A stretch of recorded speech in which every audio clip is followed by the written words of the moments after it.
তোমরা রেখো গো শরণ একদিন হবে যে মরণ তোমরা রেখো গো শরণ একদিন হবে যে মরণ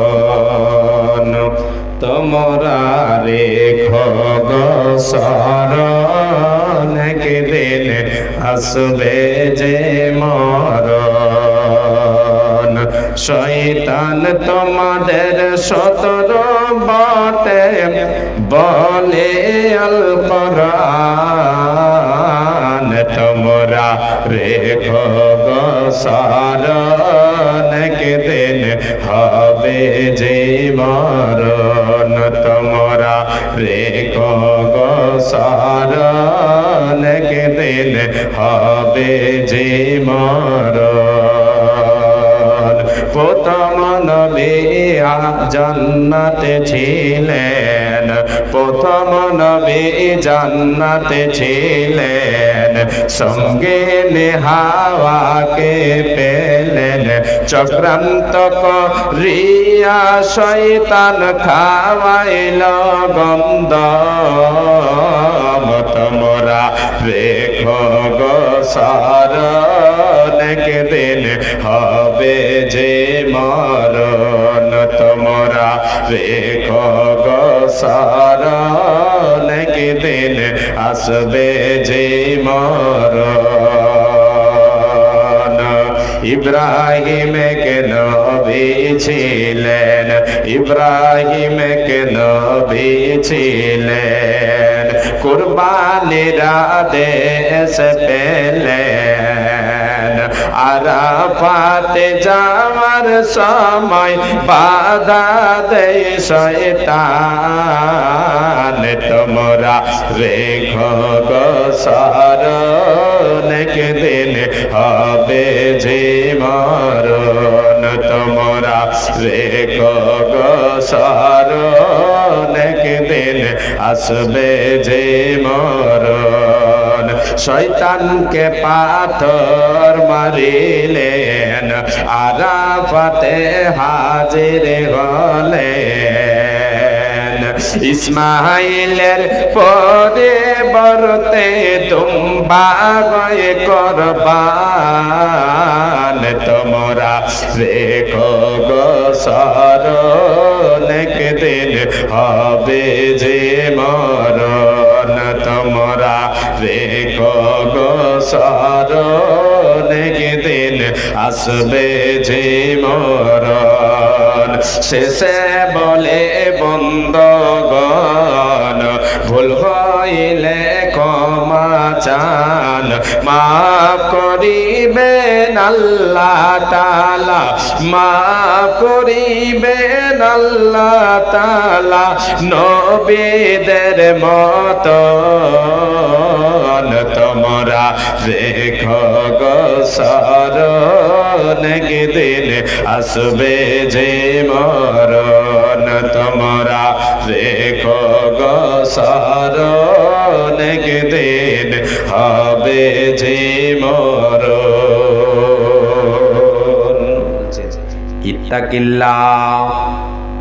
ইত্তাকিল্লাহ ওয়াসবিরি এ মহিলা এরে আল্লাহর বান্দি তুমি শোনো ইত্তাকিল্লাহ তুমি আল্লাহকে ভয় করো ওয়াসবিরি তুমি সবর করো আল্লাহকে ভয় করো ধৈর্য ধারণ করো সেই মহিলা নবীর কথা শুনতে পেল কিন্তু বুঝতে পারলো না যে কে আমাকে কথাটা বললেন কে বললেন চেয়ে দেখলেন না কেন মা বোন এখানে একটা পর্দার মাসলা এখানে বের হয় নবীজি বললেন মহিলা দাঁড়িয়ে আছেন নবীজি পাশ দিয়ে চলে যাচ্ছেন কিন্তু ওই মহিলা নবীর দিকে চেয়ে দেখেন নাই পর্দা করেছিলেন কান্নায় রত আছিলেন অন্য একটা বর্ণনায় রয়েছে যে কবরের পাশে দাঁড়িয়ে কান্না করছিল মহিলাটা সেই কবরটা ছিল তার সন্তান মারা গিয়েছিল তাই তার সন্তান মারা গিয়েছে সন্তানের কবরের পাশে গিয়ে কান্না করছে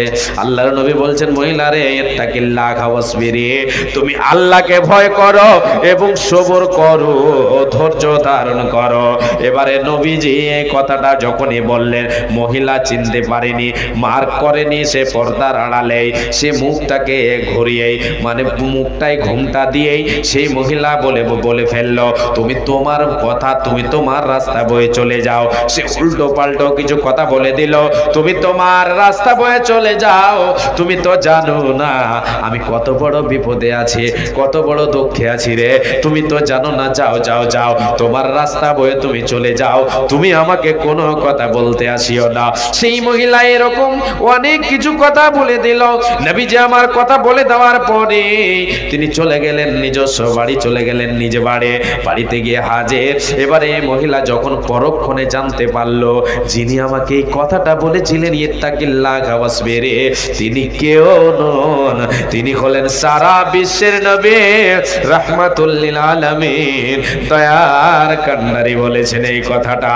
যখনই মহিলা জানতে পারলো এই কথাটা যে আমি নবীর কথা, এটা ছিল নবীর কথা, স্বয়ং নবী আমাকে বলেছিলেন আর আমি নবীজিকে উল্টো পাল্টো কথা শুনিয়েছি, সেই মহিলা নবীর বাড়িতে দৌড়াতে শুরু করলেন। নবীর বাড়ি চলে গেলেন, নবীজির বাড়িতে গিয়ে বলেন, ওগো নবী, আমি আপনার কাছে এসেছি গো নবী, ওই যে কবরের পাশে দাঁড়িয়েছিলে কান্না করেছিলাম, আমি সেই মহিলা। আপনি বলেছিলেন মহিলা রে তুমি আল্লাহকে ভয় করো এবং ধৈর্য ধারণ করো। ওগো নবী, আপনার কথা আমি বুঝতে পারিনি, আপনার আওয়াজটা মার্ক করতে পারিনি, অতএব আপনাকে অনেক কিছু বলে দিয়েছি। নবী গো, আমার সন্তান মারা গেছে গো নবী, আমি সহ্য করতে পারি না, আমি আমি সহ্য করতে পারি না গো নবী। কান্নায় বুক ভেসে যায়, চোখের জল ভেসে যায়, বুকে কান্না, বুক ফেটে যায় গো নবী। ওই বর্ণনায় এসেছে, মুসলিমের বর্ণনায়, তার ছেলে সন্তান মারা গিয়েছিল, সন্তানটা ছিল ছেলে সন্তান। ওগো নবী, আমার ছেলে সন্তান, একমাত্র সন্তান মারা গেছে, এই কষ্ট, এই দুঃখ, এই দুঃখের জ্বালায় আমি কবরের পাশে গিয়ে কান্না করেছি গো নবী। আল্লাহর নবী গো, আপনি আমাকে ক্ষমা করে দিন, আপনাকে যে আমি বড় কথা বলেছি, আপনি আমাকে মাফ করে দেন গো নবী, আপনি দুঃখ পেয়েছেন, আমাকে মাফ করে দেন। আল্লাহর নবী বললেন, মহিলা যাক, সে কথাগুলি তুমি ছেড়ে দাও, তোমাকে একটা কথা বলছে তুমি শুনে নাও, ইন্নামাস সাবরু ইনদা সাদমাতিল উলা, মহিলা রে, সবর হচ্ছে প্রথম আঘাতে। যেদিন তোমার সন্তান মারা গিয়েছিল রে, যখন তোমার সন্তান মরার ঘোষণাটা তোমার কানে এলো, তুমি দেখতে পেলে, সে সময় তোমাকে ধৈর্য ধারণ করে নিতে হতো, সবর নামে অস্ত্রটা তোমাকে হাতে করতে হতো। এমনটা নয় যে বিপদে অনেক কিছু বলে নিলাম, অনেক কিছু করে নিলাম, কান্না করলাম, বুক ফাড়লাম, চিল্লাম, মারলাম, শরীরে মারলাম, অনেক কিছু করলাম, শেষে বলছি সবর করলাম, এই সবরে কাজ দেবে না। প্রথম আঘাতে সবর করতে হবে। তাহলে ভাইজান, বাপজান, শোনেন, বিপদ আসে, বালা মুসিবত আসে, দুঃখ কষ্ট আসে, তো আসে কেন আসে আমার আপনার জীবনে, কেন আসে? আমি আপনি নামাজ, রোজা, দান, খায়রাত সব কিছু করি, তবুও কেন আল্লাহ আমাকে বিপদ দেন? কেন আমাকে আল্লাহ রাব্বুল আলামিন যাচাই করেন, বড় বড় পরীক্ষায় ফেলে দেন? এর কারণ কি? কারণগুলি এক এক করে আমি এবারে আপনাদেরকে বলতে শুরু করলাম। প্রথম নাম্বার কারণ হলো, মুমিন রে, তোমার জীবনে বিপদ আসে কেন? প্রথম নাম্বার কারণ হলো তোমার পাপের কারণ, শাস্তি স্বরূপ বিপদ আসে কেন? দুঃখ আসে কেন? বালা মুসিবত আসে কেন আমার আপনার জীবনে? আমার আপনার পাপের কারণ, শাস্তি স্বরূপ আল্লাহ তাবারক ওয়া তাআলার পক্ষ থেকে বিপদ এসে কারণ, শাস্তি দিয়ে আমার আপনার কিছু কিছু পাপকে আল্লাহ তাবারক ওয়া তাআলা মোচন করে দেন।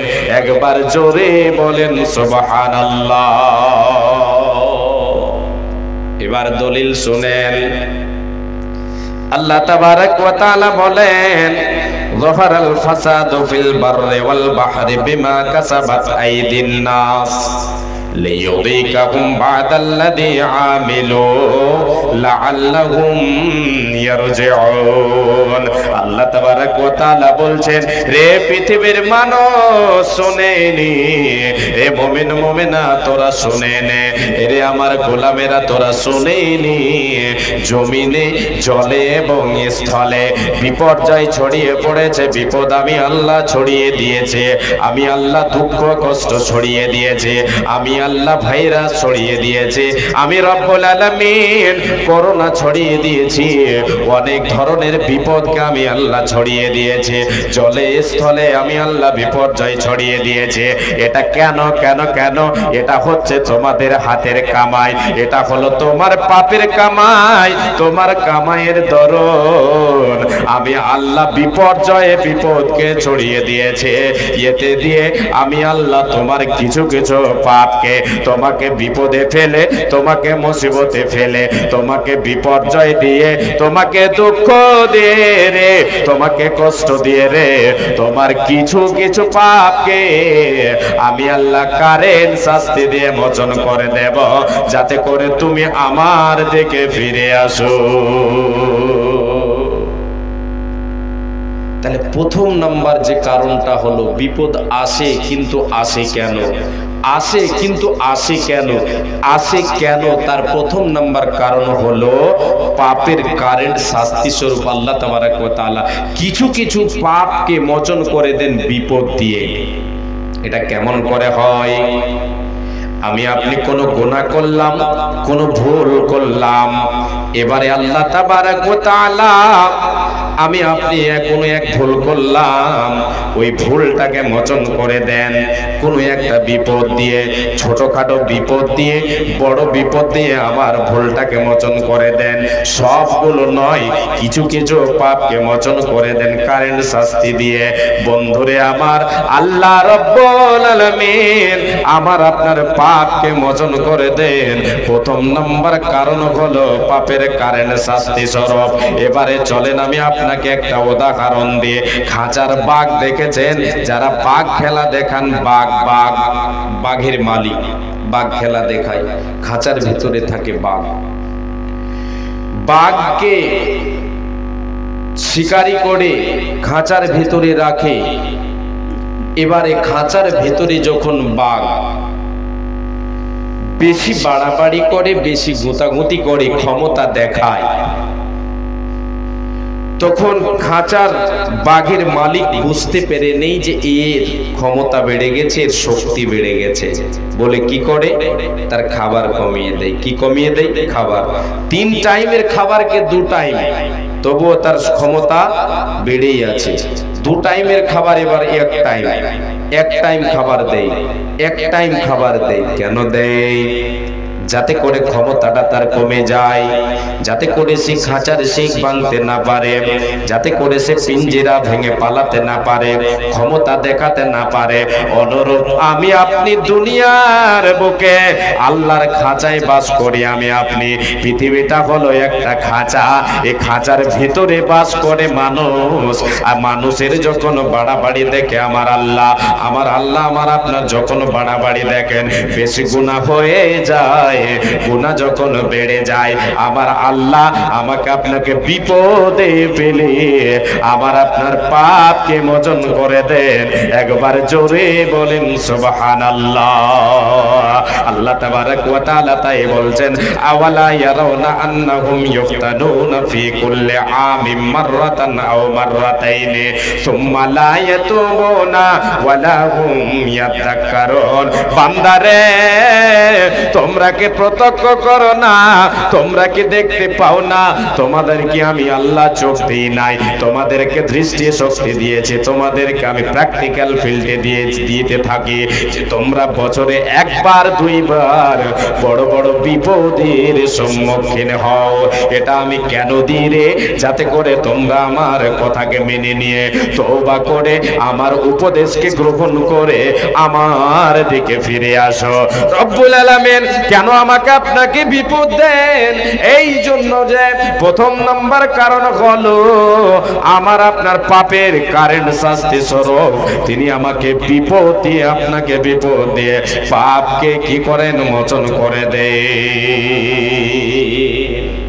এক নাম্বার কারণ হলো, কারণগুলি কয়েকটা আপনাকে তুলে দেব, তারপরে আমলগুলি বলবো।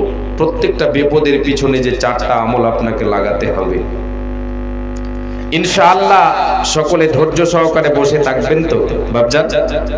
ইনশাআল্লাহ একবার সকলে বলেন ইনশাআল্লাহ। দ্বিতীয় নাম্বার কারণ এবার আসেন। প্রথম নাম্বার কারণটা হলো, মনে রাখবেন কারণগুলি শুনেছেন হয়তো ইতিপূর্বে আলেম ওলামাদের মুখে, কিন্তু এইরকম হয়তো পয়েন্ট অনুযায়ী শুনেননি, যেটা আমার জানা মতে। জি, হয়তো শুনেননি। জি, একটা পয়েন্ট হলো যে কারণ একটা হলো বিপদ আসে, কিন্তু আসে কেন? দ্বিতীয় নাম্বার এবার শুনেন। দ্বিতীয় নাম্বার কারণটা হলো আল্লাহর তরফ থেকে দুঃখ আসে, বিপদ আসে, অসুখ আসে, বিপর্যয় আসে। জমিন থেকে আসে, আসমান থেকে আসে, পানি থেকে আসে। বাপুরে আমার কেন আসে? দ্বিতীয় নাম্বার কারণ হলো পাপের কাফারা স্বরূপ, বান্দার পাপের কাফারা স্বরূপ। এই কাফারা স্বরূপ এটা আবার কেমন করে? আস্তে আস্তে আস্তে আস্তে আস্তে আস্তে ধীরে ধীরে ধীরে ধীরে ধীরে ধীরে বিপদে তাকে আল্লাহ পতিত করে রাখেন, আর আস্তে আস্তে তার পাপগুলিকে ঝরাতে থাকে। আল্লাহ কখনো বিপদ, কারেন্ট বিপদ দিয়ে বিপদও শেষ, তার গুনাহও শেষ, একটা হলো। দ্বিতীয়টা হচ্ছে কাফারা স্বরূপ, কিছুদিন যাবত তাকে বিপদে ফেলে রাখেন, আর বিপদে থাকে, আর আল্লাহ তার পাপকে আস্তে আস্তে আস্তে আস্তে কি করেন? মিটাতে থাকেন। কেমন করে? এবারে দলিল দেখেন।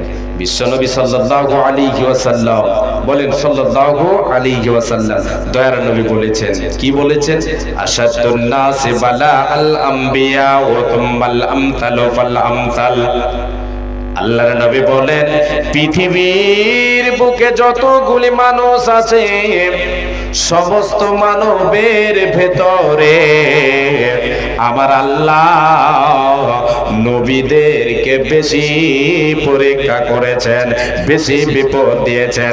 নবীদের মতো যাচাই কাউকে আল্লাহ করেন নাই, নবীদের মতো কাউকে আল্লাহ তাবারক ওয়া তাআলা বিপদ দেন নাই। নবীদেরকে যেই পরিমাণে দিয়েছেন পৃথিবীর কোনো মানুষকে দেওয়া হয় না। আশাদুন নাসি বালা আল আম্বিয়া, আল্লাহর নবী বলেন পৃথিবীর বুকে সব মানুষের চেয়ে বেশি আম্বিয়ায়ে কেরাম, নবী রাসূলদেরকে আল্লাহ বেশি বিপদ দিয়েছেন। কেন? কেন?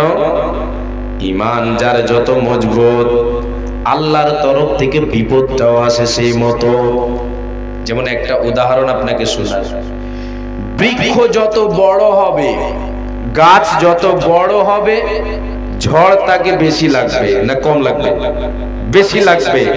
এই জন্য দেখবেন তালের গাছ, তাল গাছ লম্বা হয়, তাল গাছে নেই বাতাসে বাতাস, মনে হচ্ছে সনসন সনসন করে আওয়াজ হবে তার পাশে গেলে।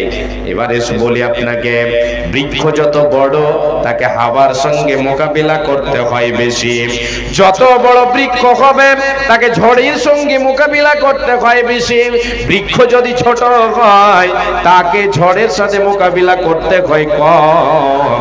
অনুরূপ নবীদের ঈমান হলো 1 নাম্বার। ঈমানের দিক দিয়ে হিরো হলো কে? নবীরা হলেন 1 নাম্বারের ঈমানদার বলে নবী বলেছেন। নবীদেরকে আল্লাহ বেশি পরীক্ষা করেছেন, জীবনে বেশি বিপদ দিয়েছেন নবীদের। এরপরে আল্লাহর নবী বলেন, সুম্মাল আমসালু ফাল আমসাল ইউবতালার রাজুলু আলা হাসাবি দীনিহি। বিশ্ব নবী বলেন, তারপরে যার যতটা ঈমান থাকবে, ঈমান অনুযায়ী আমার আল্লাহ তাকে বিপদের সম্মুখীন করবেন। যদি ঈমানের দিনে মজবুতি থাকে বেশি, তাকে পরীক্ষা করবেন আল্লাহ বেশি, তাকে বিপদ আপদ দিবেন আল্লাহ বেশি।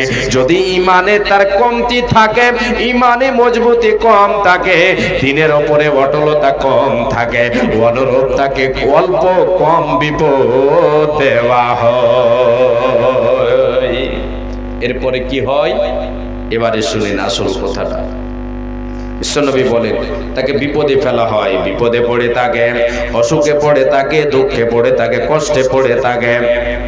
দেখেছেন বাপজান, অনেককে দেখতে পাওয়া যায় আল্লাহ বড় বড় অসুখ দিয়ে তাকে বিছানায় ফেলে দিয়েছে, প্যারালাইসিস হয়ে পড়ে আছে, পেটের অসুখে পড়ে আছে, বড় অসুখ হয়ে গেছে, অপারেশন হয়েছে, পড়ে আছে, অ্যাক্সিডেন্ট হয়ে গেল, চলতে চলতে রাস্তায় পড়ে আছে, যে বিছানায় যাবত কিছুদিন ধরে পড়ে আছে।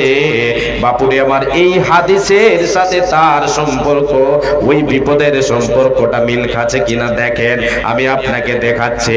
আল্লাহর নবী বলেন, রে সাহাবীরা, রে উম্মত উম্মতিরা, তোমরা শুনে নাও, আল্লাহ তাকে বিপদে ফেলে রাখেন, দুঃখে ফেলে রাখেন। এবারে তার অবস্থাটা শেষ পর্যায়ে এমনটা হয়ে যায়, আল্লাহর নবী বলেন তাকে জমিনের বুকে ছেড়ে দেওয়া হয়, পৃথিবীর বুকে চলে, পৃথিবীতে চলে, অসুখ থেকে তাকে ভালো করে দেওয়া হয়, বিপদ থেকে তাকে উদ্ধার করে দেওয়া হয়, এমন ভাবে করে দেওয়া হয়। আল্লাহর নবী বলেন, ওয়ামা আলাইহি খতিয়াতুন, তার আর কোনো গুনাহ থাকে না, কোনো গুনাহ থাকে না, থাকে না, থাকে না। দিনের নবী রে তুমি কোথায় রইলা রে, আমার প্রাণের রাসূল রে তুমি কোথায় রইলা রে, দেশে দেশে আমি তোমায় খুঁজে বেড়াই রে, আমার প্রাণের নবী রে তুমি কোথায় রইলা রে, আমার দিনের নবী রে তুমি কোথায় রইলা রে। তায়েফেতে গেলেন তিনি দিনের দাওয়াত দিতে, তায়েফেতে গেলেন তিনি দিনের দাওয়াত দিতে, কাফেরেরা না চিনিয়া পাথর মারলো রে, আমার প্রাণের রাসূল রে তুমি কোথায় রইলা রে, আমার দিনের নবী রে তুমি কোথায় রইলা রে। আল্লাহর নবী কি বললেন, ওয়ামা আলাইহি খতিয়াতুন, তার কোনো গুনাহ থাকে না, তার সমস্ত গুনাহকে মাফ করে দেওয়া হয়। এটা হচ্ছে এই হাদিসের ব্যাখ্যায়, এই হাদিসের মাফহুম দ্বারা বোঝা যায় যে আল্লাহ তাকে দুনিয়াতে ভালো যদি করেন তার গুনাহ থাকে না। অন্য একটা বর্ণনায় রয়েছে যে সে বিপদে পড়ে থেকে, দুঃখে কষ্টে পড়ে থেকে দুনিয়া ত্যাগ করে দেয়, ওই হাদিসের শেষেও আল্লাহর নবী বলেছেন, ওয়ামা আলাইহি খতিয়াতুন, মরার পরে তার কোনো গুনাহ থাকে না, কোনো পাপ থাকে না। দ্বিতীয় নম্বর কারণ হলো, এবার কেমন করে তার পাপগুলিকে মোচন করে দেওয়া হয়, আস্তে আস্তে কিভাবে ঝরানো হয়, আর একটা হাদিস শুনেন। আল্লাহর নবী বলেন, মা মিন মুসলিমিন ইউসিবুহু আদান শাওকাতুন ফামা ফাওকাহা ইল্লা কাফারাল্লাহু বিহা সাইয়্যাতিহি কামা তাহুত্তু শাজারাতু ওয়ারাকাহা।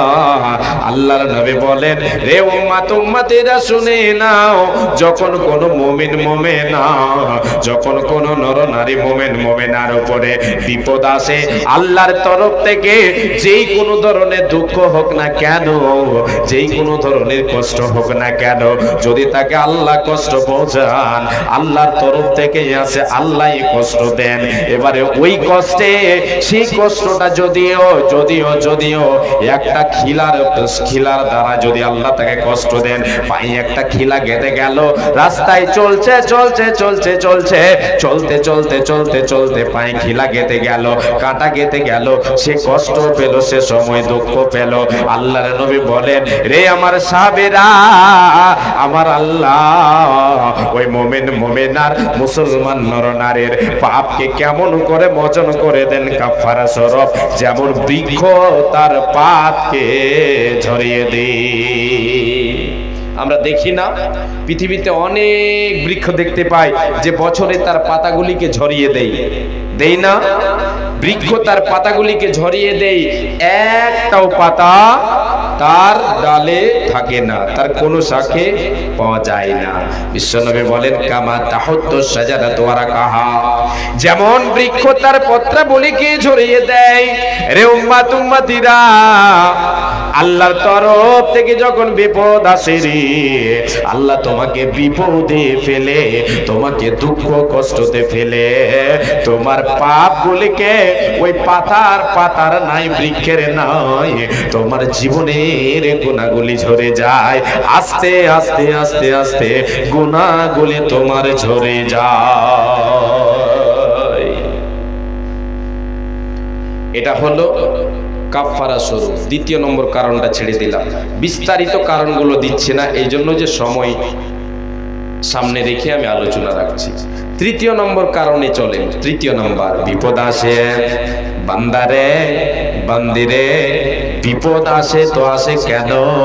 তৃতীয় নম্বর কারণ হলো ঈমানের পরীক্ষার জন্য আল্লাহ বিপদ দিয়ে থাকে।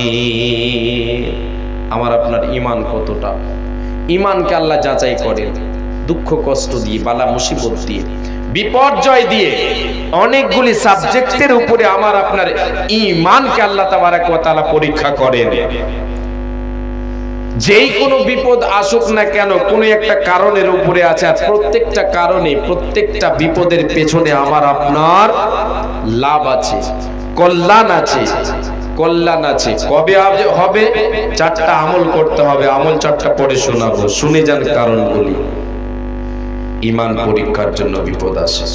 আল্লাহ তাবারক ওয়া তাআলা বলছেন, আহাসিবান নাসু আইয়ুতরাকু আইয়াকুলু আমান্না ওয়া হুম লা ইফতানুন ওয়ালাকাদ ফাতান্নাল্লাযীনা মিন ক্বাবলিহিম ফালায়ালামান্নাল্লাহুল্লাযীনা সাদাকু ওয়ালায়ালামান্নাল কাযিবিন।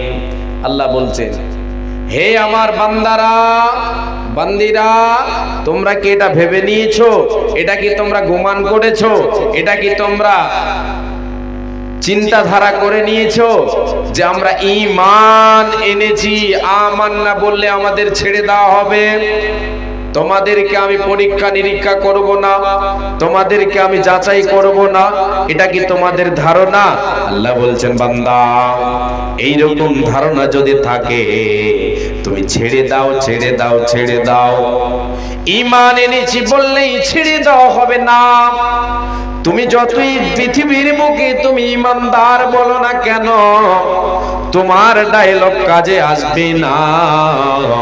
আমাদের ভেতরে অনেক মানুষ কি করে, চায়ের দোকানে যায়, এখানে ওখানে যায়, আর বলে আমি নামাজ রোজা না করি, আমি এটা ওটা করি আর না করি, ঈমান ঠিক আছে। বাপুরে আমার, যতই আপনি বলেন না কেন ঈমান ঠিক আছে, আল্লাহ বলছেন, বান্দা তোমার বললে হবে না, তোমার ডায়লগে হবে না, যতক্ষণ আমি আল্লাহ তোমাকে যাচাই না করব রে। তোমার ঈমানের সত্যবাদী আমি আল্লাহ যতক্ষণ তোমাকে পরীক্ষা না করব, আমি আল্লাহ তোমাকে ছেড়ে দেব না। আল্লাহ বলছেন, ঈমান আমান্না বললে হবে না, ওয়া হুম লা ইফতানুন, আমি তোমাদেরকে ছেড়ে দেব। ঈমান এনেছি বললে ছেড়ে দেব না, না না, তোমাদেরকে যাচাই করব। ওয়ালাকাদ ফাতান্নাল্লাযীনা মিন ক্বাবলিহিম ফালায়ালামান্নাল্লাহুল্লাযীনা সাদাকু ওয়ালা ইয়ালামান্নাল কাযিবিন। বান্দারে, তোমাদের পূর্বে কত ঈমানদার ঈমান এনেছিল রে।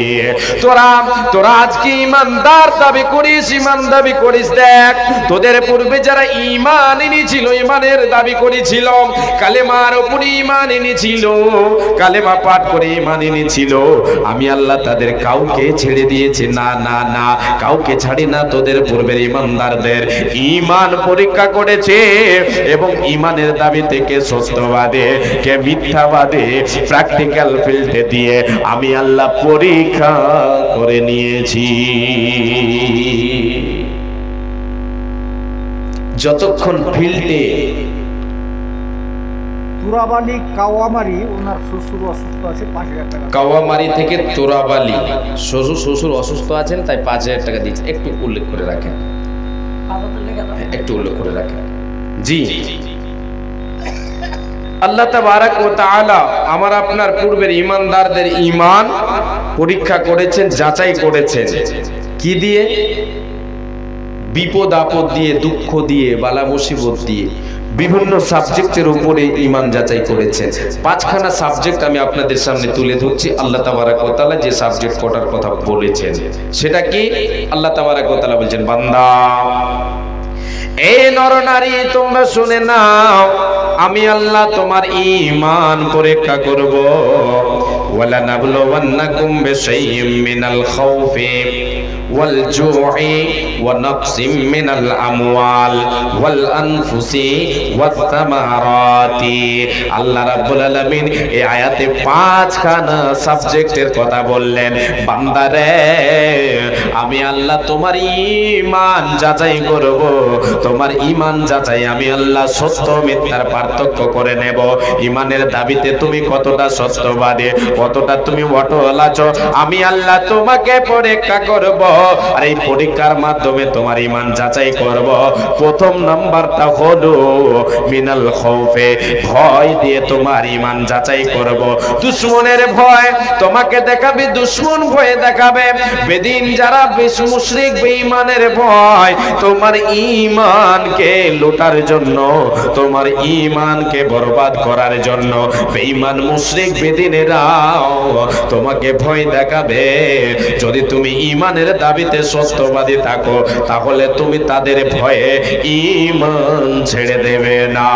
আর যদি তুমি ঈমানের দাবিতে যদি অটল না থাকো, মিথ্যাবাদী থাকো, শুধু যদি তোমার মুখে দাবি থাকে, শুধু তোমার যদি ডায়লগেই থাকে ঈমান এনেছে, আল্লাহর উপরে ঈমান আছে, তবে তুমি রে ভয় দেখে তাদের ভয়ে ঈমান রাখতে পারবে না। এর একটা জ্বলন্ত প্রমাণ আপনাকে দিই, জ্বলন্ত প্রমাণ। সাহাবীদের কথা একটু তুলে ধরি, যেহেতু আল্লাহর আয়াতের পূর্বে এই আগে যে আয়াতটা আমি আপনাদের তুলে দিলাম, আল্লাহ বললেন বান্দা তোমাদের পূর্বের ঈমানদারদের ঈমান যাচাই করেছি রে বান্দা।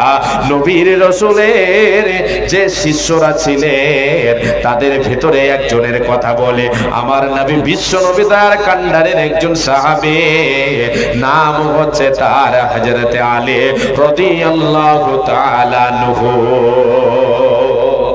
তিনার কথাটা একটু বলি 1 মিনিটে। ঈমান যাচাই করেছেন আল্লাহ, তিনি ঈমান এনেছেন। ঈমানের দাবিতে কতটা সত্যবাদী, কতটা সত্যবাদী। দুশমনের ভয় কোনো কেয়ার করেন নাই। উমাইয়া বিলাল রাদিয়াল্লাহু তাআলা আনহুকে এত কষ্ট দিয়েছিল, জুলম অত্যাচার করেছিল, অত্যাচার জুলম অত্যাচার এত করেছিল। উমাইয়া বিলাল রাদিয়াল্লাহু তাআলা আনহুকে যুবকদের হাতে দিয়ে দিয়েছিল। পায়ে দড়ি বেঁধে হযরত বিলালকে রাস্তায় রাস্তায় টেনে নেওয়া হয়েছে, তাকে পাথরের উপরে টানা হয়েছে। মারে বন্ডে বাপুরে আমার একটু কর্ণপাত করে শুনেন, অন্তরটা আপনার কেঁপে উঠবে। হযরত বিলাল রাদিয়াল্লাহু তাআলা আনহুকে উমাইয়া এত ভয় দেখালো, এত ভয় দেখালো, বিলাল যদি তুমি ঈমান ছেড়ে না দাও, মুহাম্মদের কালেমাকে যদি ত্যাগ না করো, মুহাম্মদের দ্বীনকে যদি তুমি ত্যাগ না করো, তোমাকে জানে মেরে দেওয়া হবে। বেলাল রে, তুই দ্বীন থেকে ফিরে আয়, ঈমান থেকে ফিরে আয়, তোকে জানে বাঁচিয়ে দেওয়া হবে, নচেত জানে মেরে দেওয়া হবে। হযরতে বিলালকে এমন এক পর্যায়ে নিয়ে যাওয়া হলো, এমন এক জায়গায় নিয়ে যাওয়া হলো, মরুভূমিতে নিয়ে যাওয়া হলো। গরম বালির উপরে হযরতে বিলালকে শুইয়ে দেওয়া হলো, হযরতে বিলালকে শুইয়ে দেওয়া হলো। বুকের উপরে একটা প্রচন্ড ভারী পাথর দিয়ে দেওয়া হলো, 4 হাত পাকে বেঁধে দেওয়া হলো। তবুও বেলাল ঈমান ছাড়ে নয়, ঈমানের উপরে তো অটল ছিলেন। আল্লাহ বলেছিলেন, শুধু আহাদ আহাদ বলেছিলেন, লা ইলাহা ইল্লাল্লাহ আল্লাহু আহাদুন, আহাদ আহাদ বলেছিলেন, আল্লাহ এক, আল্লাহ এক। আল্লাহর উপরে ঈমান এনেছেন, আল্লাহর পরীক্ষায় পাস করেছেন। আল্লাহ বলছেন বান্দারে, ঈমান আনলে হবে না, তোমার জীবনে এরকম পরীক্ষাও আসতে পারে যেমন আমি ঈমানদারদের পরীক্ষা করেছি।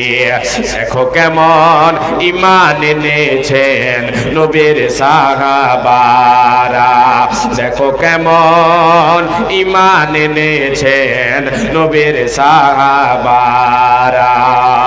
হযরত বেলাল এনেছেন ঈমান, হযরত বেলাল এনেছেন ঈমান কত কষ্ট করে মরুভূমির ওই গরম বালুতে তাজা রক্ত ঝরে তবু বেলাল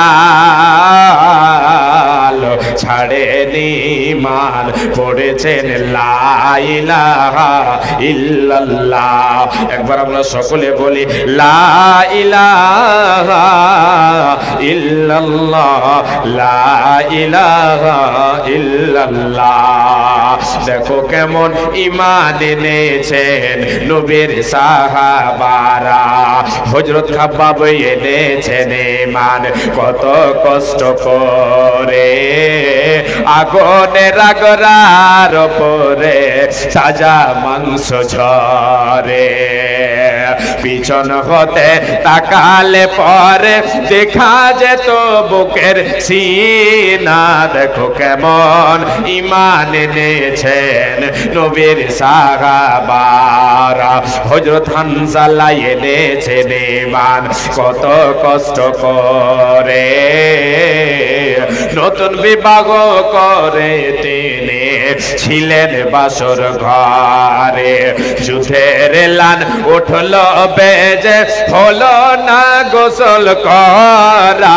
দেখো কেমন ঈমান এনেছেন নবীর সাহাবারা দেখো কেমন ঈমান এনেছেন নবীর সাহাবারা হযরত আলী নবীর জামাতা হযরত আলী নবীর জামাতা ছিলেন কুফা শহরে ফজরের নামাজ পড়ব বলে গেলেন আল্লাহর ঘরে হযরত আলী নবীর জামাতা ছিলেন কুফা শহরে ফজরের নামাজ পড়ব বলে গেলেন আল্লাহর ঘরে পিছন হতে 17 পক মারলো তারে ছোরা।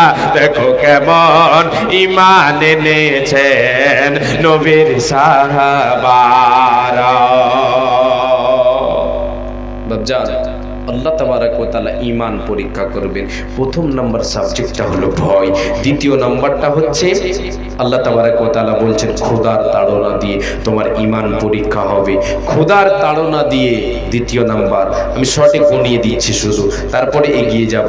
তৃতীয় নাম্বার আল্লাহ বলছেন বান্দা তোমার সম্পত্তি আমি তোমার সম্পত্তি কমিয়ে দিই, তোমার ব্যবসাতে আমি কখনো লস খাইয়ে দেব, তোমার উপার্জনে আমি আল্লাহ কখনো লস দিয়ে দেব তোমার জীবনে। আমি প্রথমেই আপনাদেরকে একটা কবিতা যেটা ছড়া বলেছি, একটা বাক্য বলেছি যে আলোক ও ছায়া হাসি ও কান্না বিধাতার দুটি দিক, কাঙ্গাল কখনো রাজ্য লোভিছে রাজাই মাগিছে ভিক। আল্লাহ কখনো আমার আপনার সম্পদকে কমিয়ে দিয়ে আমার আপনার ঈমানের পরীক্ষা করেন যে আমি আল্লাহর কৃতজ্ঞ বান্দা থাকতে পারছি না অকৃতজ্ঞ হয়ে যাচ্ছি। চতুর্থ নম্বরটা হচ্ছে আল্লাহ বলছেন বান্দা তোমার নাফসের উপর দিয়ে আমি আল্লাহ বালা মুসিবত দুঃখ কষ্ট গড়িয়ে দিয়ে তোমার ঈমান যাচাই করব তুমি কতটা ঈমানের উপরে আছো। 5 নাম্বার আল্লাহ তাবারক ওয়া তাআলা বলছেন মিনাস সামারাত, ফসল পানি ক্ষেত জমি জায়গাতে ফসল লাগিয়েছো জমিতে, আমি আল্লাহ কখনো আকাশ থেকে বৃষ্টি দিয়ে ঝড় দিয়ে বন্যা দিয়ে আমি জমিন থেকে পোকা মাকড় তোমার জমিতে তোমার ফসলে লাগিয়ে দিয়ে আমি আল্লাহ তোমার ফসলের নোকসান করব, দিয়ে তোমার ঈমানটা যাচাই করব যে কতটা তোমার ঈমান আছে। শুধু তুমি চাই তোমার না আমার উপরে তোমার ঈমান আছে। জি, এই করে আল্লাহ তাবারক ওয়া তাআলা কিছু সাবজেক্টের উপরে আমার আপনার ঈমান পরীক্ষা করে। তাহলে বিপদ বালা মুসিবত দুঃখ কষ্ট চতুর্দিক থেকে আসে কিসের কারণে? তৃতীয় নম্বর কারণটা কি? ঈমান পরীক্ষার জন্য। 4 নম্বর কারণটা শুনেন, তারপরে 4টা আমলের দিকে চলে যাব। 4 নম্বর কারণটা কি? শুধু হাদিসটার তরজমা শুনুন। আল্লাহ তাবারক ওয়া তাআলার নবী বলেছেন, আল্লাহ তাবারক ওয়া তাআলা যখন কোন বান্দার মর্যাদাকে উচ্চ মর্যাদায় রাখেন, মর্যাদা তার উচ্চ মর্যাদায় রেখেছেন, কিন্তু তার জীবনে আমল করে সে পৌঁছাতে পারে না, তার জীবনের আয়ু শেষ হয়ে যাচ্ছে, এবার তার মর্যাদায় সে পৌঁছাতে পারে না। তখন কি করেন আল্লাহ? বিশ্বনবী বলেন, আল্লাহ রাব্বুল আলামিন তখন ওই বান্দাকে ও বান্দিকে বিপদের সম্মুখীন করে দেন, বিপদে ফেলে দেন, তাকে অসুখে ফেলেন, বিভিন্ন ধরনের তার উপরে বিপদ আসে। বিপদে তাকে আল্লাহ তাবারক ওয়া তাআলা ফেলে রাখেন কতদিন? যতদিন তার সে উচ্চ মর্যাদায় পৌঁছে যেতে না পারছে, এবারে ওই বিপদের মধ্যে আল্লাহ তাবারক ওয়া তাআলা তাকে ধৈর্য ধারণ করার ক্ষমতা দেন, তাসবিহ তাহলিল করার ক্ষমতা দেন। আল্লাহ তাবারক ওয়া তাআলা তার মুখ থেকে গুণগান শুনেন আর তার উপরে খুশি হয়ে তার মর্যাদা বর্ধন করে দেন। মুমিন রে, মুমিনা রে, মারে আমার বোন, বাপুজান, ভাইজান, বিপদ আসে কেন মুমিনের জীবনে? তার মর্যাদা বর্ধনের জন্য। আল্লাহ তার মর্যাদা বর্ধন করে দেন। একবার জোরে বলেন সুবহানাল্লাহ। এবারে দেখেন বাবু আমার, আল্লাহ রাব্বুল আলামিন কে নবী মুসা যখন এই চারটা কথা বললেন, নবী মুসা যখনই আল্লাহকে বললেন, আল্লাহ জবাব দিলেন, রে নবী মুসা, তোমার চারখানা আর দোনা চারখানা আবদার তো বটে ঠিক, খুব সুন্দর একটা কথা বলেছ রে মুসা। আমি জান্নাত রাখতাম, জাহান্নাম না রাখতাম তাহলে কত ভালো হতো। মুসা রে, তোমার জন্য ভালো হতো, তোমাদের জন্য ভালো হতো বটে, কিন্তু আমি আল্লাহ জান্নাত বানালাম, জাহান্নাম বানালাম। কেন বানালাম তুমি শুনে নাও। নবী মুসা রে, আমি জান্নাত বানিয়েছি, জাহান্নামটাও বানিয়েছি, এই জন্য জাহান্নামটা বানালাম। যদি আমি জাহান্নাম না বানাতাম, আমার শাস্তির জায়গা না বানাতাম, আমি যদি পৃথিবীর বুকে ঘোষণাটা করে দিতাম, বান্দারে যা করবি কর, যা করবি কর, তোদের শাস্তি দেওয়া হবে না। পৃথিবীতে আমাদের ভেতরে খুন খারাপি শুরু হয়ে যেত, কেউ কাউকে মেনে নিতে পারতো না। আজকে আমি আপনি মেনে নিতে পারছি। আমার রক্তের জোর কম বলে আপনার রক্তের জোর বেশি, আমি ওই জায়গাতে আমি নরম হয়ে যাচ্ছি। আপনার টাকা বেশি, আমার টাকা কম বলে আপনার কাছে আমি নরম হয়ে যাচ্ছি। আল্লাহ তাবারক ওয়া তাআলা বলছেন, মুসা রে, যদি আমি শুধু জান্নাত রাখতাম, আমার শাস্তি জাহান্নাম না তৈরি করতাম, পৃথিবীতে কেউ আমি আল্লাহ আমাকে ভয় করতো না। নিজের মন মনে চলতো, একা একশো চলতো, কেউ আমি আল্লাহ আমাকে ভয় করতো না। কথাটা ঠিক? আল্লাহ জবাব দিয়ে দিলেন, নবী মুসা, অতএব তোমার কথা মানা হলো না। দ্বিতীয় নম্বরে মুসা, তুমি বলছো নবী মুসা, যদি মরণ থাকতো, জীবন থাকতো, মরণ না থাকতো, কতই না ভালো হতো। রে নবী মুসা, আমি আল্লাহ যদি তোমাদের সকলকে অমর বানিয়ে দিতাম, মরণ না হতো, জীবন থাকতো শুধু। মুসা রে, যদি মরণ না রাখতাম আমি, তো আমি আল্লাহ আমার দিদার কি করে হতো? বিশ্বনবী হাদিসের ভেতরে বলেছেন, জান্নাতীদেরকে আল্লাহ রাব্বুল আলামিন সব চাইতে যে বড় নিয়ামত, সব চাইতে বড় যে পুরস্কারটা দেবেন, সেটা হলো আল্লাহ দিদারে ইলাহি, আল্লাহর দিদার, আল্লাহর সাক্ষাৎ। আল্লাহর নবী বলেছেন, সমস্ত জান্নাতীকে আল্লাহ তাবারক ওয়া তাআলা জান্নাতের মধ্যে, জান্নাতীরা যা চাইবে তাই পাবে, কিছুই তাদেরকে ছেড়ে দেওয়া হবে না। যা চাইবে, যা চাইবে, যা চাইবে তাই পাবে। আল্লাহ তাবারক ওয়া তাআলা বলেছেন, লাহুম ফিহা ওয়ালাদাইনা মাজিদ, বান্দারে জান্নাতে ওরা যা চাইবে জান্নাতীরা তাই পাবে। ইচ্ছা মতো চেয়েও আমি আল্লাহ ওদের ইচ্ছার বাইরে কিছু রেখেছি। এবারে সবাই যা চাইবে তাই পাবে। আল্লাহ শেষখানে জান্নাতীদেরকে বলবে, জান্নাতীরা তোমরা সন্তুষ্ট তো? তোমরা সবাই সন্তুষ্ট? সমস্ত জান্নাতি বলবে আমরা যদি জান্নাতবাসী হয় আল্লাহ যেন আমাদের জান্নাতবাসী করেন। আমরা একবার বলি আমিন। আল্লাহ তুমি আমাদের নসিব করে দিও। জান্নাতবাসীরা বলবে রব্বুল আলামিন সব পেয়েছি, এখনো মনে তৃপ্তি আসে নাই গো আল্লাহ। কেন আসেনি রে বান্দা? আল্লাহ বলবেন কেন আসেনি বান্দা তোমরা বল। বলবো আমরা, জান্নাতীরা বলবে আল্লাহ যেই রবকে না দেখে আমরা ঈমান এনেছি, যেই রবের জন্য মাথা টেকেছি, আমরা কি করেছি? কপালে দাগ ফেলেছি।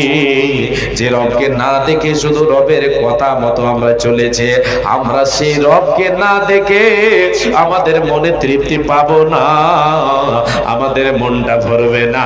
তখন আল্লাহ তাবারাক ওয়া তাআলা জান্নাতীদেরকে দেখা দেবেন। এটাকে বলে দিদারে ইলাহি। আল্লাহ বলে দিলেন মুসা রে, যদি আমি আল্লাহ মরণ না রাখতাম তাহলে আমার দিদার কি করে হতো বলো। অতএব মুসা তোমার কথা মানা হলো না। আমি আল্লাহ যা করেছি ভালোই করেছি। মুসা নবী বলেন, আরো বলছেন 3 নম্বরটা এবার শুনুন। 4টা কথা বলেছিলেন না, 3 নম্বরটা কি? নবী মুসা বলছেন আল্লাহ যদি সচ্ছলতা থাকতো, অভাব না থাকতো, কতই না ভালো হতো। সচ্ছলতা বলে তো সবাই ধনী, গরিব না থাকতো ভালো হতো। এটা তো কথা ঠিক, সবাই তো চাই ধনী হই, সবাই চাই। জি আল্লাহ বলছেন মুসা রে তোমার কথাটা তো বটে, সুবিধাবাদ জিন্দাবাদ নাকি? সুবিধাবাদ জিন্দাবাদ। নবী মুসা তুমি তো যেটা বলো সেটা তোমার পক্ষে ঠিক, কিন্তু আমি আল্লাহ কেন গরিব বানালাম, কেন ধনী বানালাম? এরে নবী মুসা তুমি শুনে নাও, আমি আল্লাহ গরিব বানিয়েছি, আমি অভাব রেখেছি কারণে মানুষ যখন অভাবে পড়ে আমাকে স্মরণ করে, আমার কৃতজ্ঞ হয়। যখন মানুষ অভাবে পড়ে আমার শুকরিয়া আদায় করে। নবী মুসা রে আমি যদি অভাব না রাখতাম রে, সবাই ধন মালের মালিক হতো, আমি আল্লাহ আমাকে ভুলে যেত, আমার দেওয়া মাল পেয়ে আমাকে স্মরণ করতো না, আমার কৃতজ্ঞ হতো না, আমার শুকরিয়া আদায় করতো না। ওই জন্য আমি আল্লাহ অভাব নামে অভাবটা করে রেখেছে যে তোমার জীবনের বান্দা অভাব আসবে। অতএব নবী মুসা তোমার কথা মানা হলো না।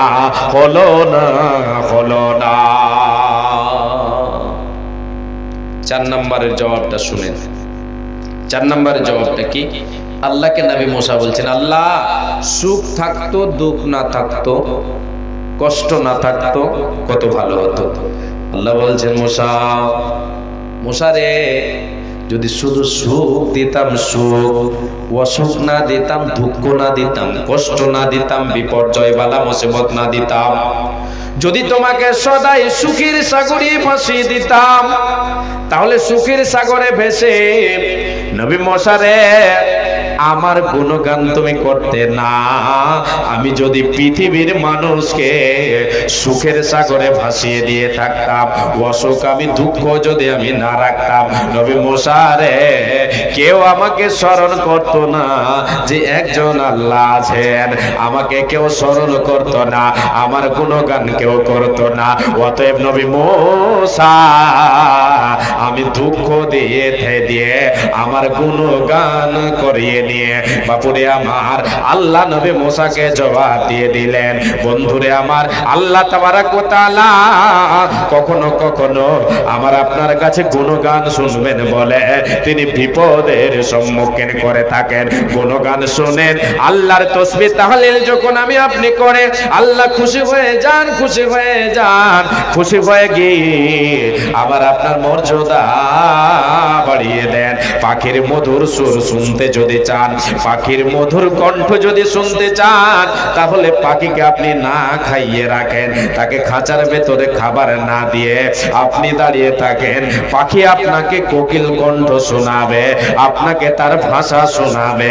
পাখির সুর যদি শুনতে চান, তাকে খাবার না দিয়ে দাঁড়িয়ে থাকেন। আল্লাহ তাবারাক ওয়া তাআলা বিপদে ফেলে দিয়ে আমার আপনার কাছে গুণগান করিয়ে নেয়। অনেকগুলি কারণ আছে। কারণগুলি যেটাই যে কোনো কারণ হোক না কেন, আমল করতে হবে চারটা। কটা করতে হবে? চারটা। এবারে চারটা আমল আপনি শুনেন, আমল চারটা শুনেন। প্রথম নাম্বার হলো, এই আমল চারটা বলার পরে যদি সময় পাই তাহলে কারণগুলি আরো কয়েকটা বলার চেষ্টা করব ইনশাআল্লাহ।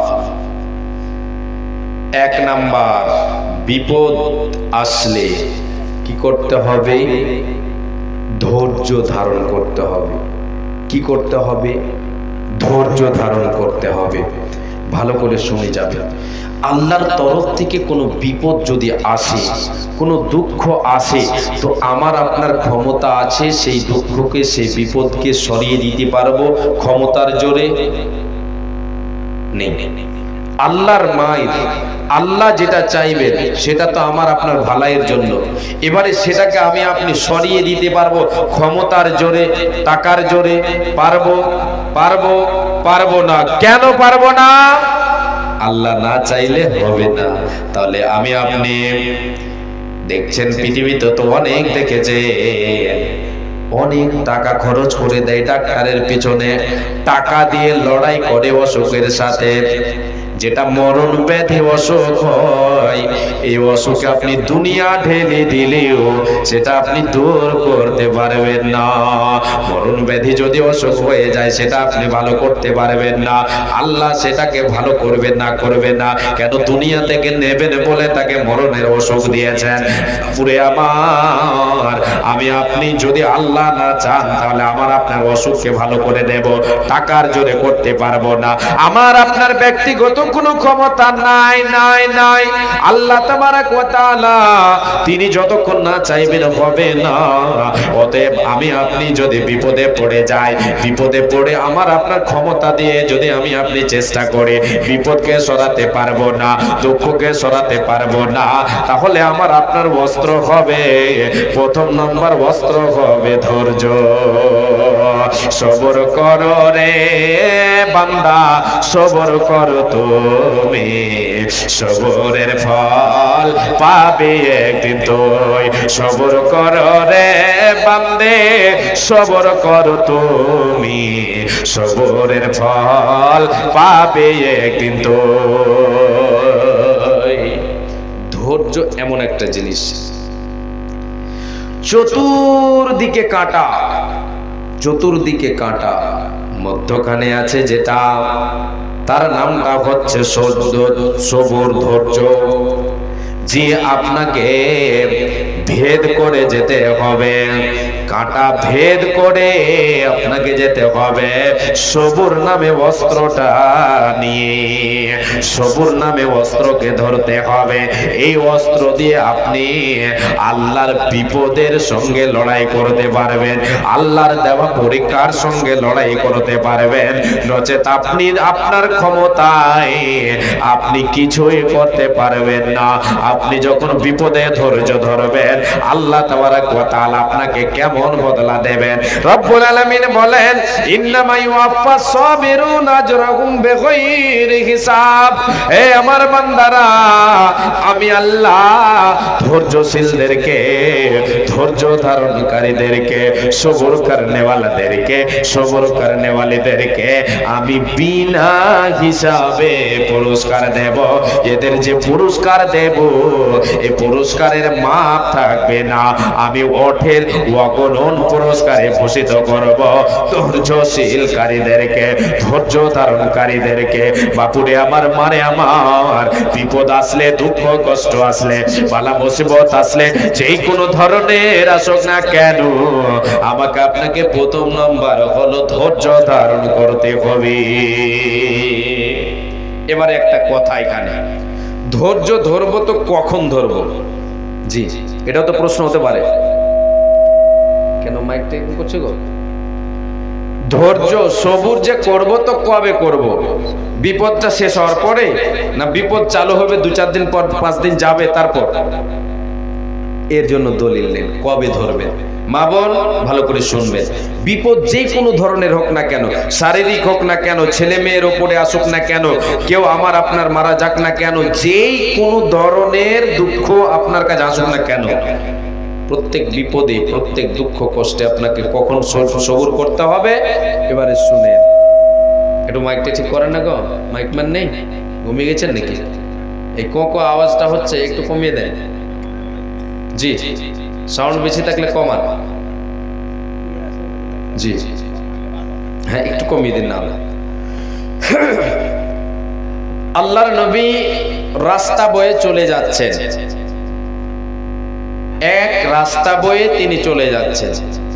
ঠিক আছে, এবার ছেড়ে দেন। রাস্তা বয়ে তিনি চলে যাচ্ছেন, আর ওই রাস্তার পাশে কয়েকটা কবর আছে।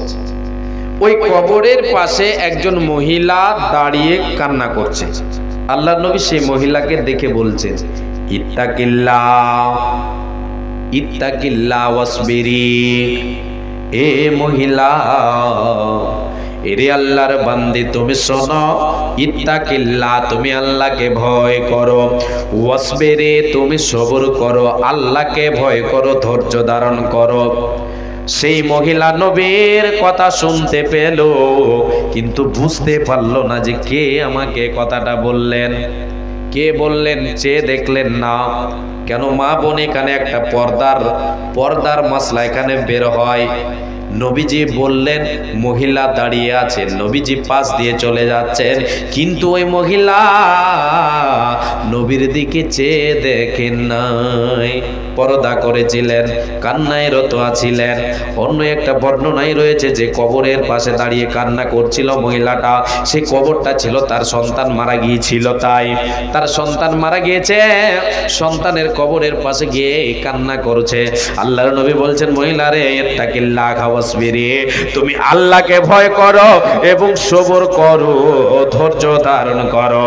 এবারে নবীজি এই কথাটা যখনই বললেন, মহিলা চিনতে পারেনি, মার্ক করেনি, সে পর্দার আড়ালে সে মুখটাকে ঘুরিয়ে, মানে মুখটায় ঘুমটা দিয়েই সেই মহিলা বলে ফেললো, তুমি তোমার কথা, তুমি তোমার রাস্তা বয়ে চলে যাও। সে উল্টো পাল্টো কিছু কথা বলে দিল, তুমি তোমার রাস্তা বয়ে চলে যাও, তুমি তো জানো না আমি কত বড় বিপদে আছি, কত বড় দুঃখে আছি রে, তুমি তো জানো না, যাও যাও যাও, তোমার রাস্তা বয়ে তুমি চলে যাও, তুমি আমাকে কোনো কথা বলতে আসিও না। সেই মহিলা এরকম অনেক কিছু কথা বলে দিল। নবীজি আমার কথা বলে দেওয়ার পরে তিনি চলে গেলেন নিজস্ব বাড়ি, চলে গেলেন নিজ বাড়িতে গিয়ে হাজির। এবারে মহিলা যখন পরক্ষণে জানতে পারলো যিনি আমাকে এই কথাটা বলেছিলেন, ইত্তাকিল্লাহ ওয়াসবিরি, তিনি কেউ নন, তিনি হলেন সারা বিশ্বের নবী, রাহমাতুল লিল আলামিন, দয়ার কান্নারি বলেছেন এই কথাটা। যখনই মহিলা জানতে পারলো এই কথাটা যে আমি নবীর কথা, এটা ছিল নবীর কথা, স্বয়ং নবী আমাকে বলেছিলেন, আর আমি নবীজিকে উল্টো পাল্টো কথা শুনিয়েছি, সেই মহিলা নবীর বাড়িতে দৌড়াতে শুরু করলেন, নবীর বাড়ি চলে গেলেন। নবীজির বাড়িতে গিয়ে বলেন, ওগো নবী, আমি আপনার কাছে এসেছি গো নবী, ওই যে কবরের পাশে দাঁড়িয়েছিলে, কান্না করেছিলাম, আমি সেই মহিলা। আপনি বলেছিলেন মহিলা রে, তুমি আল্লাহকে ভয় করো এবং ধৈর্য ধারণ করো। ওগো নবী, আপনার কথা আমি বুঝতে পারিনি, আপনার আওয়াজটা মার্ক করতে পারিনি, অতএব আপনাকে অনেক কিছু বলে দিয়েছি। নবী গো, আমার সন্তান মারা গেছে গো নবী, আমি সহ্য করতে পারি না, আমি আমি সহ্য করতে পারি না গো নবী। কান্নায় বুক ভেসে যায়, চোখের জল ভেসে যায়, বুকে কান্না, বুক ফেটে যায় গো নবী। ওই বর্ণনায় এসেছে, মুসলিমের বর্ণনায়, তার ছেলে সন্তান মারা গিয়েছিল, সন্তানটা ছিল ছেলে সন্তান। ওগো নবী, আমার ছেলে সন্তান, একমাত্র সন্তান মারা গেছে, এই কষ্ট, এই দুঃখ, এই দুঃখের জ্বালায় আমি কবরের পাশে গিয়ে কান্না করেছি গো নবী। আল্লাহর নবী গো, আপনি আমাকে ক্ষমা করে দিন, আপনাকে যে আমি বড় কথা বলেছি, আপনি আমাকে মাফ করে দেন গো নবী, আপনি দুঃখ পেয়েছেন, আমাকে মাফ করে দেন। আল্লাহর নবী বললেন, মহিলা যাক, সে কথাগুলি তুমি ছেড়ে দাও, তোমাকে একটা কথা বলছে, তুমি শুনে নাও, ইন্নামাস সাবরু ইনদা সাদমাতিল উলা। মহিলা রে, সবর হচ্ছে প্রথম আঘাতে। যেদিন তোমার সন্তান মারা গিয়েছিল রে, যখন তোমার সন্তান মরার ঘোষণাটা তোমার কানে এলো, তুমি দেখতে পেলে, সে সময় তোমাকে ধৈর্য ধারণ করে নিতে হতো। সবর নামে অস্ত্রটা তোমাকে হাতে করতে হতো। এমনটা হয়, এমনটা নয় যে বিপদে অনেক কিছু বলে নিলাম, অনেক কিছু করে নিলাম, কান্না করলাম, বুক ফাড়লাম, চিল্লাম, মারলাম, শরীরে মারলাম, অনেক কিছু করলাম, শেষে বলছি সবর করলাম। এই সবরে কাজ দেবে না। প্রথম আঘাতে সবর করতে হবে।